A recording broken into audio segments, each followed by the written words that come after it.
Olá pessoal, bem-vindo de volta a mais uma aula desse nosso curso.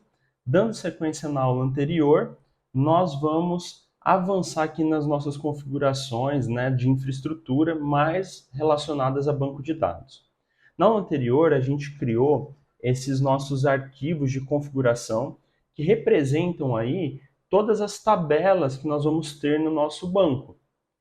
Porém, a gente não usou essas configurações em lugar nenhum.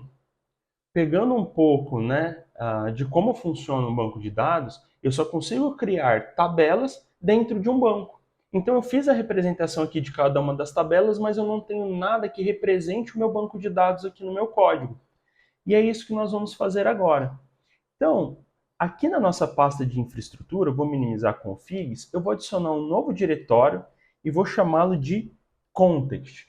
Sempre que a gente estiver falando aqui nesse curso de context, tá? De contexto, refere-se à comunicação com o banco de dados, tá? Ao contexto do banco de dados. Por isso, o nome dessa pasta é context. Aqui dentro, eu vou criar um arquivo, uma classe, melhor dizendo, e preciso dar um nome para ela. Como a gente está falando de contexto de dados, de banco de dados, eu vou chamar essa classe aqui de DataContext. Essa DataContext, já criou aqui, da mesma forma que a gente precisou pegar alguns valores padrão do Entity Framework para trabalhar lá com as tabelas, a gente vai precisar aqui também para configurar o nosso banco de dados. Porém, ao invés de eu ter uma implementação de uma interface, aqui eu vou fazer o uso de um pilar da orientação a objetos que é a herança. Nós vamos herdar aqui de DBContext, que é do Entity Framework Core. Esse DBContext, ele basicamente já tem tudo o que precisa para a comunicação com o banco acontecer. Ele encapsula muitas regras aí, a gente vai ficar com mais um alto nível aqui de configurações, tá legal? Para essa nossa classe DataContext, eu vou criar um construtor para ela, e nesse construtor aqui, eu vou receber um parâmetro, tá? Do tipo DBContextOptions, e vou dar o nome para ele de Options. Esse Options não será a nossa classe que vai precisar dela de fato. Quem precisa dessas opções é a nossa DBContext. Então, eu estou criando uma classe filha que herda de DBContext, eu estou recebendo um parâmetro aqui que eu preciso enviar para o meu DBContext. Como eu faço isso?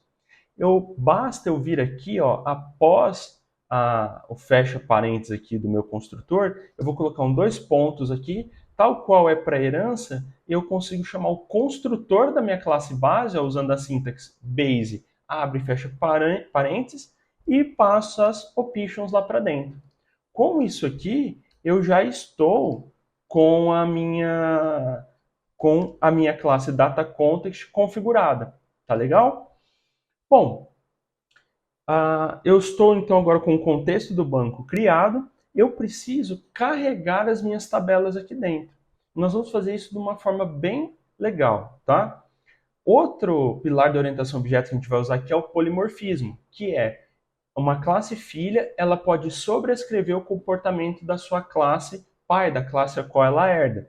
Para isso aqui no .NET nós vamos usar o override, e nós vamos fazer o override de um método chamado onModelCreating. Esse onModelCreating, você vai perceber que ele recebe aqui um Model Builder. Lembra que a gente estava usando um Builder lá nas nossas configurações aqui das tabelas? Nós vamos ter um Builder aqui. Porém, esse meu Builder, eu vou simplesmente chamar ele aqui agora, Model Builder, e vou falar que eu quero aplicar uma configuração, ou seja, aplicar as configurações lá. Eu poderia chamar esse método que ele está sugerindo para nós, apply configuration, para cada uma das nossas configs. Mas tem uma forma reduzida, que é essa aqui, apply configurations from assembly, onde eu vou configurar uma única vez. Se eu criar novos arquivos de configuração, ele já vai mapear automático. Se eu usasse a abordagem de cima, para cada nova config que eu precisasse criar, eu ia ter que vir aqui e colocar mais uma linha. Então aqui nós vamos usar o assembly da nossa aplicação para prover essas nossas configs, tá? Então, basicamente, o que eu preciso? Eu preciso pegar o assembly, né, o caminho que esse meu data context está rodando. Como é que eu faço isso? Eu vou usar aqui o type of.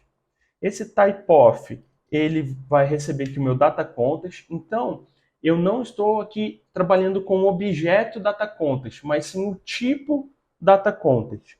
E desse tipo data context eu consigo pegar algumas informações dele. E uma dessas informações, a primeira aqui, é o assembly. Então, dessa forma aqui, ó, bem sucinta, a gente está aplicando para tudo que tiver no mesmo assembly, né, que esse nosso data context, e o assembly aqui vai ser a aplicação inteira, tá? Ele vai aplicar aqui. Eu vou só dar um Ctrl ponto para mudar isso aqui para model um model builder aqui, né, uma linha única, e as nossas configurações aqui, elas estão prontas. Então, eu já consigo agora gerar um banco automaticamente e gerar as tabelas do meu banco de dados e suas colunas de forma automática.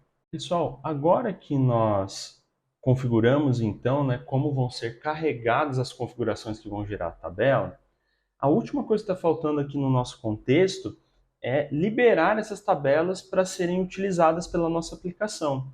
Como que a gente vai fazer isso? Eu vou criar aqui embaixo uma propriedade, tá?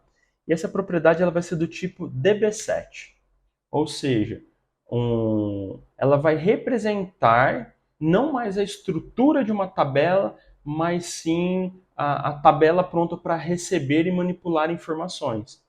E eu vou ter aqui uma tabela de move. Então, a primeira coisa é, eu preciso aqui ter uma representação da minha tabela de move dentro do meu banco de dados. O nome dessa minha tabela vai ser moves.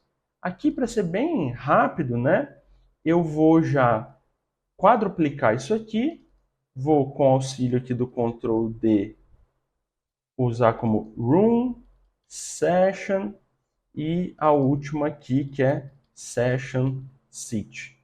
Então eu criei aqui 4 propriedades, né, do tipo db7, e essas propriedades vão ser as propriedades que nós vamos usar depois para manipular os nossos registros. Mas nós vamos ver isso na próxima aula. Por essa é só, te aguardo aqui.